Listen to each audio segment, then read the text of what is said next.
Então a gente vai dar continuidade com um tema que eu considero bastante importante. Teve até um caso ontem, Maurício, que a gente discutiu aqui, foi um caso apresentado de cardioversão. O paciente chega com a primeira vez de FA, se vale a pena cardioverter, se não vale. A gente discutiu algumas diferenças em relação aos Estados Unidos e ao Brasil. A gente sabe que os pacientes acabam revertendo espontaneamente numa porcentagem bem elevada. Então o Maurício vai estar abordando, o Maurício é professor livre-docente do Estudo do Coração na Faculdade de Medicina da USP, chefe do serviço de arritmia da mesma instituição e tem grande experiência nesse tópico e vai abordar o tópico quando eu devo tentar cardioversão para arritmias atriais e como devo agir para minimizar o risco de AVC. E a gente discutiu um pouquinho ontem se a gente restaura o ritmo sinusal, se mesmo assim a gente tem que se preocupar com AVC nesses pacientes ou não. Mas a gente sem entrar em grandes detalhes, porque a gente sabia que só ia vir hoje. Ok. Inicialmente, eu agradeço, Renato, você me convidar para estar aqui com vocês nessa reunião. Eu vi o programa muito interessante. E quando eu cheguei para a primeira discussão, que nós teríamos talvez uma discussão de caso ao meio-dia, que a gente teve que deixar para mais tarde. E aí eu tive acesso ao programa e eu descobri um fato que eu não esperava. Eu tive talvez um problema de comunicação. Essa apresentação, que era exatamente da cardioversão, eu não tinha recebido. Eu tinha recebido duas outras. Eu não sei se teve alguma... Mas aí teve almoço e aí eu resolvi fazer o seguinte. Eu resolvi pegar aqui os guidelines do American Heart, American College, e que são os atuais, discutindo exatamente a anticoagulação nessa situação. Então, eu preparei 4 slides das principais situações que são comuns na prática clínica e depois a gente abre aqui para discutir, tá certo? Então, realmente, a decisão da cardioversão é um assunto bastante polêmico.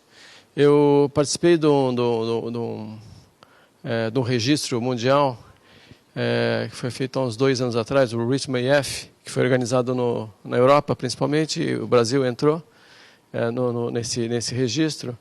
E exatamente o objetivo do registro era tentar saber como é que os médicos, como é que os hospitais de diferentes locais se comportavam em relação ao manuseio do paciente na fase aguda da fibrilação atrial, o primeiro reconhecimento. E foi bem... Quando você está num contexto, você acha que aquilo é o normal, né? Nós temos uma rotina habitual aqui no Brasil. A grande parte, eu acho que uma rotina do Brasil é tentar reverter o paciente. Quando chega no pronto-socorro, essa é uma atitude muito comum da prática clínica que é passada para os residentes e fica uma rotina que eu acho que é bastante comum no Brasil e que apareceu nesse registro. Mas quando nós olhamos para outras sociedades, a forma como se comportam é bem diferente, bem interessante. Por exemplo, no Reino Unido, grande parte dos pacientes não são cardiovertidos. Eles acham, porque eles têm um tempo de internação no hospital, eles têm que tomar uma decisão. O paciente chega no pronto-socorro, ele pode ficar, se não me engano, 2 ou 4 horas. Ele tem que internar o paciente após esse período. Então, ele tem que tomar uma decisão rápida e ele avalia clinicamente o paciente. Se o paciente está estável, com a fibrilação atrial, de início recente, avalia, usa anticoagula, se for o caso, baixa a frequência cardíaca e manda o paciente para o ambulatório. Tá? Porque ele sabe que nas fibrilações agudas, em torno de 80% a 85% dos pacientes revertem espontaneamente. Tá certo? Se o paciente não tem um quadro clínico, insuficiência coronária, de insuficiência cardíaca, uma situação de alto risco, ele acaba encaminhando, esvazia o pronto-socorro e diminui um pouco o custo hospitalar, evitando a internação por maior longo tempo e fazendo intervenção com cardioversão e tal. Então, eles têm uma visão custo-efetividade muito importante. Em outros locais, na mesma Europa, é totalmente diferente. Por exemplo, na Alemanha, 90% dos pacientes são cardiovertidos. Tá certo? Teve uma coisa curiosa, um dos países nórdicos, não sei se foi a Suécia ou Noruega, que aí a resposta depende do horário que o paciente chega. Porque é interessante, uma sociedade super sofisticada e rica, mas eles têm médicos nos hospitais, nos pronto-socorros, no período diurno. À noite é totalmente diferente. Então, se ele chega durante o dia, eles fazem, revertem e tal. Chegou à noite, manda para casa, baixa a frequência. Então, depende um pouquinho da atitude, que é muito comum. Os pacientes que estão aqui no Brasil, num centro muito sofisticado, ou que tem toda a possibilidade de intervenção e outros que não têm essa segurança para fazer cardioversão e tal. Então, foi interessante. Então, a conduta em relação à decisão da cardioversão é bem diferente, dependendo da sociedade em que você se encontra. O outro aspecto é a forma da reversão. Novamente, os alemães são muito agressivos. A reversão quase todos eles encaminham os pacientes para a reversão e a principal forma de reversão é cardioversão elétrica, para ser muito rápida. Em outros países, ao contrário, Espanha, Itália, a maior parte das vezes, primeiro droga antiarrítmica. Começa com droga antiarrítmica e depois, se o paciente não reverter, aí que vai fazer a cardioversão. E aí, entre as drogas, também tem, se comparar os países europeus, é muito diferente o tipo de medicação. Alguns países usam basicamente flecainide ou o ritmonorm para fazer a reversão, mesmo no hospital, oral, e outros usam a amiodarona. Aqui no Brasil ficou balanceado, ficou 50%. 50% dos hospitais, dos grupos, usam amiodarona, 50% usam propafenona. Essa foi a observação desse estudo que eu achei bem interessante e tem aspectos práticos em termos de conduta. Dependendo de onde você esteja, de manusear o paciente de uma forma segura, tem vários jeitos de fazer isso. Não precisa ser uma coisa tão formal. Aqui tem a relação de como, eu puxei aqui dos guidelines, qual é a recomendação atual de como manusear o paciente em relação à anticoagulação. Então, o primeiro tipo de paciente é aquele paciente com fibrilação atrial que chega na emergência, mas está instável. Tá certo? Você vai cardioverter. Essa recomendação instável, ele vai ter que fazer uma reversão rápida e habitualmente com cardioversão elétrica. Então, nesses casos, é recomendável que o paciente já seja anticoagulado. Heparina ou enoxaparina. E aí se faça a cardioversão elétrica. O paciente está instável, você tem que correr o risco eventual da embolia. Aí o paciente, depois da reversão, ele é avaliado. Para passar de baixo. Então você faz uma avaliação clínica. Então, da clínica geral, para saber qual é a característica clínica do paciente, para orientar na questão clínica, mas também em relação à decisão da manutenção da anticoagulação. Então, paciente com Chades-Vasque maior do que 1, então a recomendação é que esse paciente seja anticoagulado, de uma forma mantida a anticoagulação, mantida a anticoagulação e a classe 1, tanto a utilização dos antagonistas de vitamina K, como da bigatrana, rivaroxabana e apixabana. Então, essa é a recomendação atual. Quando o paciente chega no pronto-socorro, ele está com a fibrilação atrial e está estável, hemodinamicamente estável, então você tem todas essas possibilidades de manuseio, reversão aguda ou não, e aí tem a questão da anticoagulação. Uma recomendação atual é fazer uma avaliação, além da avaliação clínica, a avaliação de risco de evento embólico, aplicando o score de Chades-Vasque, tá certo? Os pacientes que têm um score menor que 1, que é paciente de muito baixo risco, é discutível, mas você pode considerar o uso da heparina ou da enoxaparina já naquele momento que o paciente chega. Agora, se o paciente tem um Chades-Vasque mais elevado, aí a recomendação é classe 1. Você já deve anticoagular o paciente nesse momento. Ele está estável, você vai anticoagular e vai decidir como é que você vai fazer a sua cardioversão. Química, elétrica, tá certo? Sem nenhum problema. Aí você faz a cardioversão e aí, novamente, esteja em ritmo sinusal ou em FA, se aplica novamente o score de risco e se toma uma decisão. Se o paciente tem, então, uma fibrilação atrial de início recente e tem um score de muito baixo risco, esse paciente deve ser encaminhado, mesmo sem anticoagulação, para o ambulatório, para fazer o seu acompanhamento clínico. Se ele tem um score de risco aumentado, então esse paciente deve ser recomendado, óbvio, se não tiver nenhuma contraindicação para o uso de anticoagulante, ele deve ser recomendado, então, ao uso de anticoagulação permanente. Tá, aqui novamente, classe 1, antagonista de vitamina K e os novos anticoagulantes. Ok? Algum comentário? Vocês podem interromper, quiserem discutir, tá certo? Essa é a recomendação atual, mas é passível de discussão. Quando o paciente chega, então, no pronto-socorro com uma fibrilação atrial que está estável clinicamente e, claramente, ela é acima de 48 horas ou não se conhece, você não consegue ter certeza exatamente quando se iniciou o evento. Então, aqui nós já sabemos que a tentativa de cardioversão é de alto risco. O paciente pode ter uma taxa de embolia muito elevada. Então, a primeira recomendação é anticoagular, como fazem os ingleses. Anticoagulação oral, controle da frequência cardíaca com beta-bloqueador ou drogas que baixam o controle da frequência cardíaca e encaminhar o paciente para casa, para o ambulatório e fazer o seu acompanhamento. Essa conduta é considerada como, com o uso de antagonistas de vitamina K, é conduta classe 1, tá certo?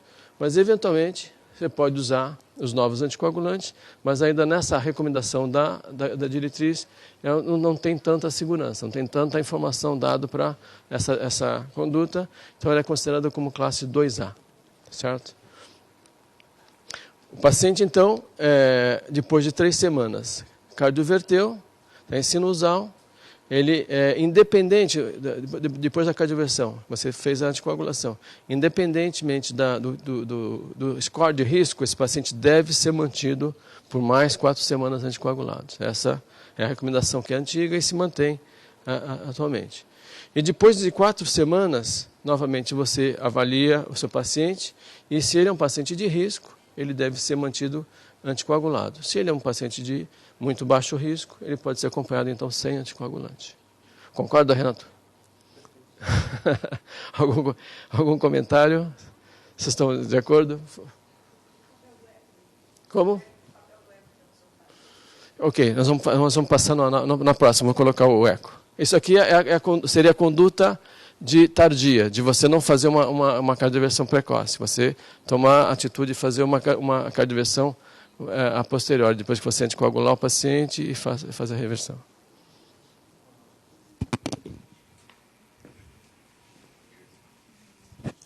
Thank you.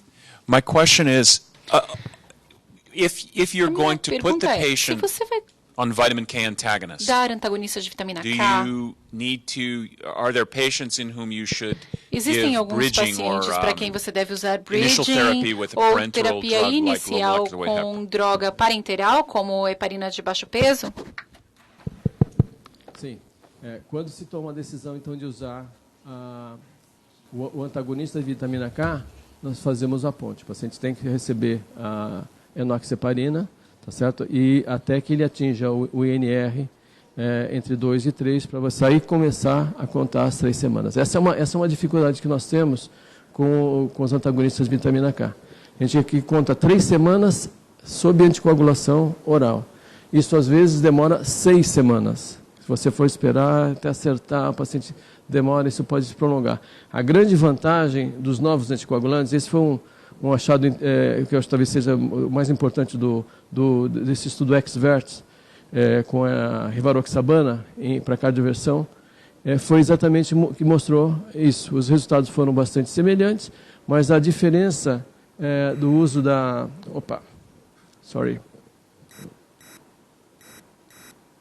A diferença do uso da rivaroxabana, que foi nesse caso, comparado com o antagonista da vitamina K, foi que os pacientes foram cardiovertidos em 3 semanas, porque eles mantinham anticoagulação e foram cardiovertidos. A média da vitamina K foi 2 semanas para frente. Então, uma vantagem dos novos anticoagulantes é você poder não precisar da ponte, porque você já inicia o anticoagulante oral novo, e você pode fazer uma cardioversão mais prevista, mais previsível. Certo? Eu acho que esse é um grande, bom comentário. Algo mais? Não. Então, vamos aqui para o próximo passo, o eco transofágico. Tá? Quando é que a gente resolve fazer o eco transofágico? Resolvemos fazer o eco transofágico quando nós tomamos a decisão de fazer uma cardioversão mais precoce. E o paciente está em risco, você sente o risco, tá certo? Ou sente o risco porque ele tem uma fibrilação de longa duração. E eu, particularmente, quando o mesmo paciente de início relativamente recente, mas são pacientes com CHADS muito elevado. Eu também não fico confortável apenas só com o aspecto temporal. Eu acabo recomendando que o paciente faça um eco transesofágico. Quando o paciente, então, não tem trombo, ele é submetido com trombo. Quando ele tem trombo, então, a recomendação, novamente, é a utilização da varfarina, o antagonista de vitamina K, pelo menos por 4 semanas, repetir o eco transesofágico e aí a tomada de decisão para a cardioversão elétrica. Se o paciente, então, ele faz o eco, não tem nenhum trombo, aí sim ele submete a cardioversão, e se ele reverte para ritmo sinusal, independente do CHADS, do risco, ele é mantido por mais 4 semanas, anticoagulado, e aí sim, depois desse período, ele é reavaliado. Se ele é um paciente de risco, se mantém a anticoagulação permanentemente, se não, pode-se então interromper o anticoagulante. Responde algum comentário a respeito ou não? Aqui um comentário possível seria aqui a vitamina K. Seria possível, Renato, usar novo anticoagulante aqui nessa fase que o paciente tem trombo, não? Eu acho que, na verdade,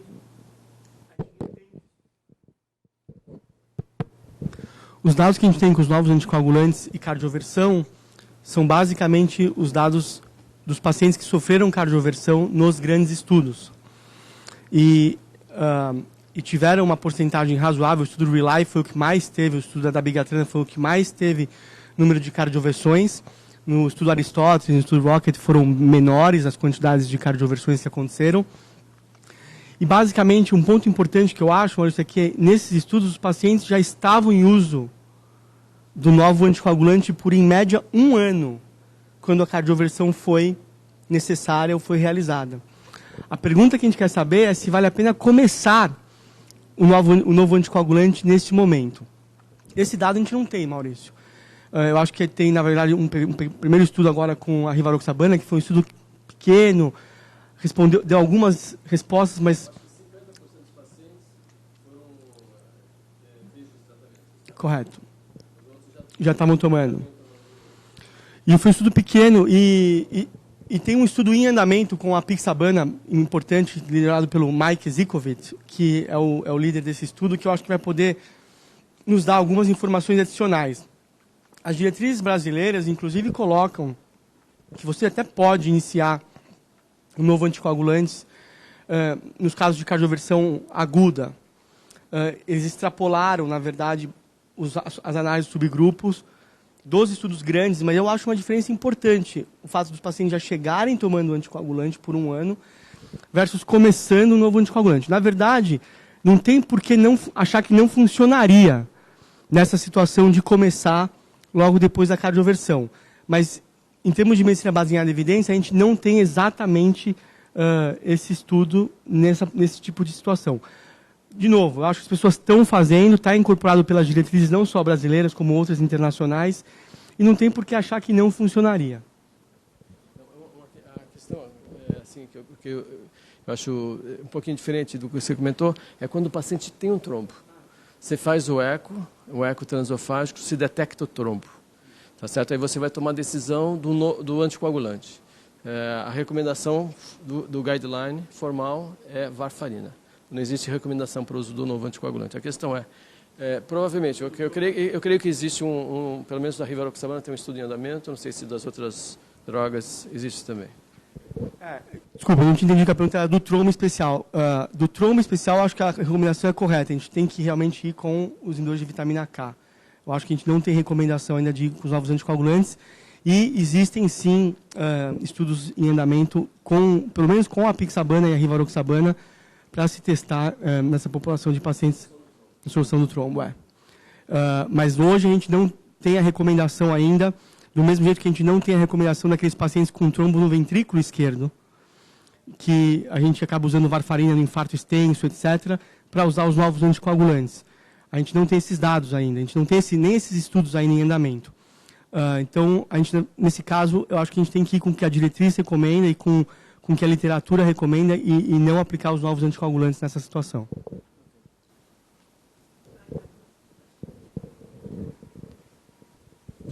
So I think in addition to what Renato Eu acho que além do que o Renato disse, eu acrescentaria que na verdade nós não sabemos qual é a dose ou a frequência.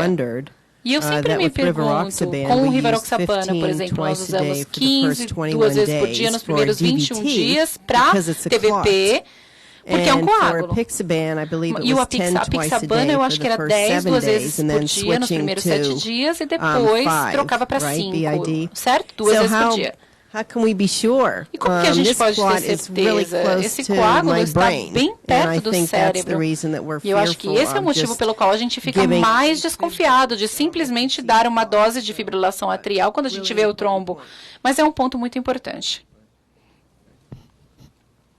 Algum comentário mais? Eu creio, eu não quis fugir do tema, porque tentei juntar esses dados. Eu acho que seria algo assim, o mais importante para esse tema. Eu não creio que eu tenha, deixa eu ver. É isso. Ok? Também? Só um último comentário, Maurício, que você falou, é que cada vez mais a gente entende que realmente a paciente com a fibrilação atrial acaba funcionando como um marcador de risco, mas o risco do paciente está fundamentalmente também associado ao score de Chebyshev. Então, mesmo, a gente vê muito isso, né? O paciente reverte em ritmo sinusal, tem um Chebyshev 4 e as pessoas tendem a parar a anticoagulação. Então, primeiramente, lembrar que esses pacientes, como o Maurício falou, não podem parar de ser anticoagulados. O risco continua existindo desses pacientes. E, inclusive, o próprio risco de FA voltar. Porque você pode ter revertido aquele paciente tanto de forma química ou elétrica, e a gente sabe que as recorrências desses pacientes com FA, quanto mais FA eles têm, mais FA eles vão ter, e a gente pode não estar detectando esses episódios de FA. Então, a anticoagulação ad eterno nessa situação é fundamental.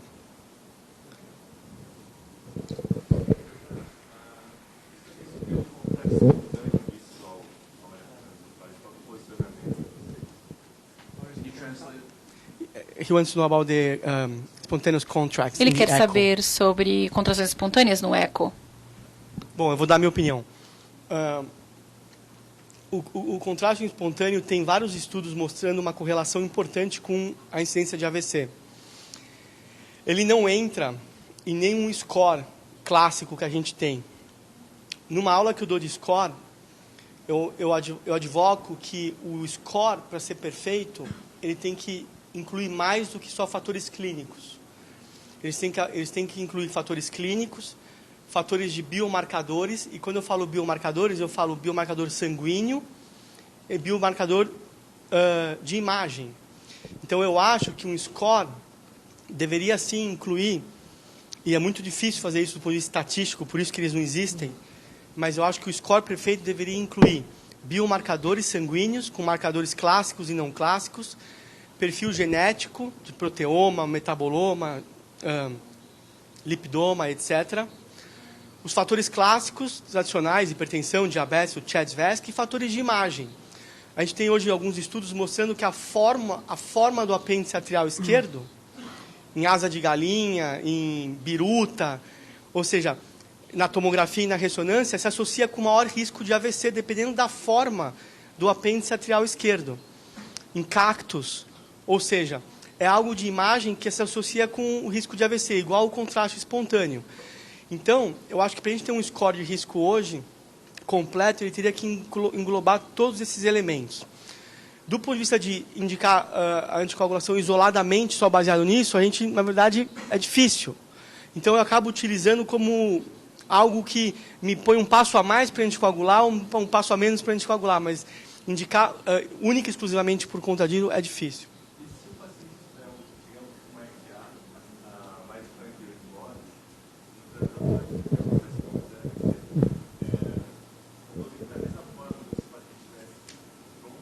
Não, então, isso não faz parte do guideline. Trombo ou não trombo. Tá certo? Aí eu acho que entra um pouco do senso clínico. Tá certo? Se o paciente tiver uma condição clínica desfavorável, existem alguns estudos ecocardiográficos que mostram que o contraste espontâneo aumenta um pouco o risco de você ter eventos. Tá certo? Mas isso acabou que estatisticamente não ficou tão forte e não entra como recomendação do guideline. Mas tem fundamento fisiopatológico, tá certo? E se você reunir esse achado com as características clínicas do paciente e a condição clínica em que ele se encontra naquele momento, você deve tomar a decisão. Paciente de alto risco, você está sentindo que ele está muito desconfortável, em risco de se manter a frequência elevada, com dificuldade de controle da frequência cardíaca, nós fazemos. Então, o que eu tenho mais experiência é fazendo intervenção, ablação. Eu recebo muitos pacientes que vêm para ablação e têm esse contraste espontâneo. Tá? E não é um motivo para cancelamento do procedimento. Nós fazemos a intervenção, só deixamos o tempo de coagulação mais elevado durante o procedimento. A gente deixa um TCA em torno de 300 a 400 segundos, deixa um pouco mais o paciente anticoagulado. Então, eu acho que é uma decisão clínica que você deve utilizar nesse momento. A maneira como eu uso, na verdade, Nazima, vamos pegar um paciente que é um CHA2DS2-VASc 1, que você pode anticoagular, ou eventualmente você pode não anticoagular, e você está naquela dúvida. É um paciente com baixo risco, mas ao mesmo tempo você fala, puxa, será que ele é mesmo baixo risco? Algumas coisas falam a favor de ser anticoaguláveis, outras falam não anticoagular, você pode eventualmente lançar a mão, nesses casos, como a gente fala do BNP, troponina, de marcadores hoje que a gente vem usando, que a gente sabe que se associa tanto com o risco de desenvolver FA, como do risco de desenvolver AVC. São marcadores que se relacionam com as duas, com a patofisiologia, com a fisiopatologia dos dois tipos de eventos, né? O evento da FA, se o doente já tem ou não tem, ou é paroxística, e com o AVC. Então, eu acabo usando como algo adicional que vai me ajudar no meu julgamento clínico, mas isoladamente, no paciente que é CHA2DS2-VASc 0, que tenha só realmente um contraste espontâneo, acho que não está indicado a anticoagulação. Primeiro, só aqui uma pergunta. I was going to just make a quick comment comentário rápido about paroxysmal AFib. And if you look at the most potent risk factor to predict why you are not on an anticoagulant when you come dando anticoagulante quando você vem com o AVC é ter tido o diagnóstico com FA e paroxismo. Embora tenhamos guidelines muito claras sobre o CHA2DS2-VASc maior do que 1, me pergunto se nós, comunidade, não estamos ensinando, educando os pacientes, ou nós estamos dizendo que o ritmo sinusal normal é melhor. Eu gostaria de saber nos seus colegas no Brasil, porque nos Estados Unidos os pacientes param porque eles acham que está prometido que uma vez que você tem o ritmo sinusal normal, tudo bem, não precisa tomar mais medicamento. Algum comentário? Mas, microfone, por favor. A percepção de quando temos um paciente Microfone. A sensação é de que interrompe. Tem um risco Microphone, maior, I can't embora hear os him. dados sejam... Speak into the microphone. Thank you very much. Então, o sentimento clínico é de que o paciente que tem uma fibrilação atrial persistente, ele está num risco maior do que aquele que está em fibrilação paroxística, porque ele tem uma condição teoricamente maior para desenvolver o trombo. A questão é que quando ele tem fibrilação atrial paroxística, ele reverte e tem contração atrial. Então, talvez esse balanço é que deixe as duas situações aparentemente num risco semelhante. O interessante é que tem pacientes que têm fibrilações atriais muito intermitentes. Tem paciente que tem fibrilação atrial a cada ano. É diferente daquele que está tendo fibrilações atriais, um burden de fibrilação atrial é muito maior. Então, essa análise da característica da fibrilação atrial, eu creio que não está bem estruturada. Existe uma falha de avaliação ainda.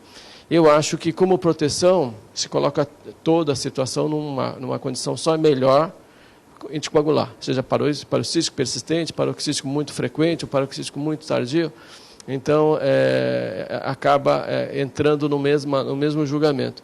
Mas eu tenho colegas da minha instituição que não ficam confortáveis. Paciente com CHA2DS2-VASc muito baixo, com uma fibrilação persistente, eles têm dificuldade de não usar o anticoagulante. Então, existe uma tendência maior de manter a anticoagulação, embora não seja a recomendação dos guidelines. E um dado bem interessante, que, Elaine, você vai gostar desse dado. A gente, na verdade, acabou de fazer um resumo para mandar para o American College, no banco de dados do Aristóteles, daquilo que a gente chama de New Onset AFib. ou seja, o primeiro episódio de fibrilação atrial, porque essa também é uma dúvida, será que a gente anticoagula, não anticoagula? E a gente demonstrou, no estudo Aristóteles, que com 18 mil doentes, o primeiro episódio de fibrilação atrial tem um risco de AVC exatamente igual ao paciente que já tem FA crônica. E mais do que isso, o risco de mortalidade desse doente foi maior do que o risco de FA crônica.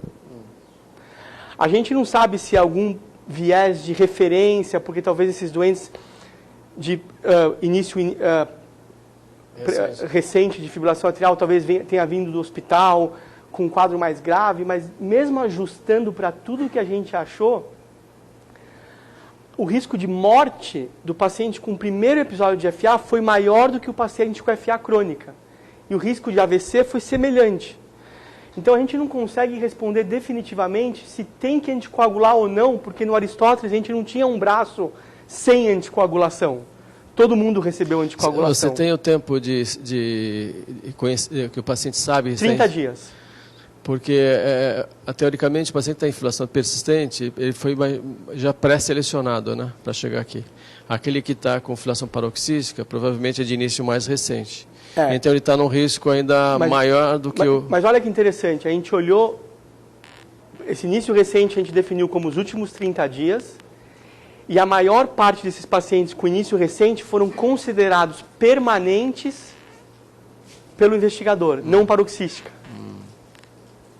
O início foi recente. Mas ela é persistente. Mas ela é persistente, não era paroxística. Uhum. E o risco foi semelhante de AVC, com risco aumentado de morte. E, de novo, dando subsídio de que esse doente realmente não é baixo risco. Então, o doente que apresenta com o primeiro episódio de FA e tem um CHEDS pelo menos de 1, ele tem alto risco e provavelmente a anticoagulação é benéfica.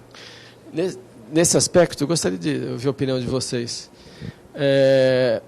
Tem alguns pacientes que são de muito baixo risco, CHADS, VASC, um ou menor que isso. E muitos pacientes não recebem anticoagulação porque tem episódios muito esporádicos, tá certo? Então, o sentimento é de que seja um indivíduo de muito baixo risco. Entretanto, na hora que ele entra, no momento que ele entra em fibrilação atrial, ele está em risco e ele sabe que está em risco. E uma das medidas utilizadas é o paciente não necessariamente procurar o hospital, ele fica em casa e usa a propafenona, por exemplo, aqui no Brasil é muito comum para fazer a reversão da crise, que seria o pill in the pocket, tá certo? Então ele fica aguardando, aquilo pode durar 1, 2 horas, 6 horas, 8 horas ou mais. Ele fica aguardando sem estar anticoagulado. Então uma conduta que está surgindo off-label, muito comum, é a utilização do novo anticoagulante nesse momento, como o pill in the pocket. Então, ele recebe a propafenona e recebe a Pradaxa, a rivaroxabana, o Xarelto, junto, enquanto espera a reversão. 12 horas, 6 horas, resolveu, não vai para o hospital para fazer a reversão, mas já chega anticoagulado. Já chega sobre a anticoagulação oral. Qual é a opinião a respeito de vocês? Você acha que existiria espaço para, por exemplo, um estudo clínico para esse tipo de conduta?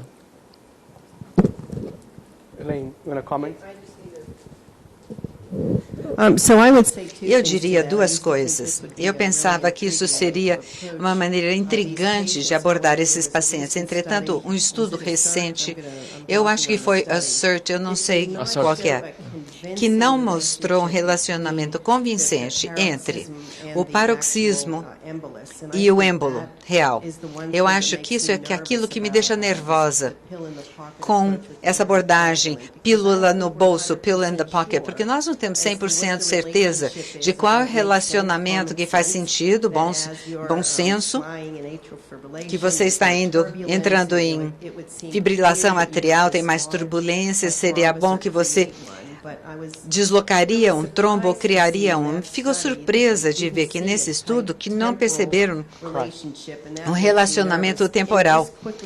Isso me deixa nervosa. E uma outra questão, rapidamente, é que embora tenhamos feito um bom tempo de educar pacientes sobre a fibrilação atrial e o perigo do AVC, temos que lembrar que o índice de AVC é 5 vezes maior do que o índice de AVC basal sem FA. Essa é uma questão de uma FA no indivíduo mais jovem que não tem o score CHA-2-VASc que vai dar suporte para dar o anticoagulante.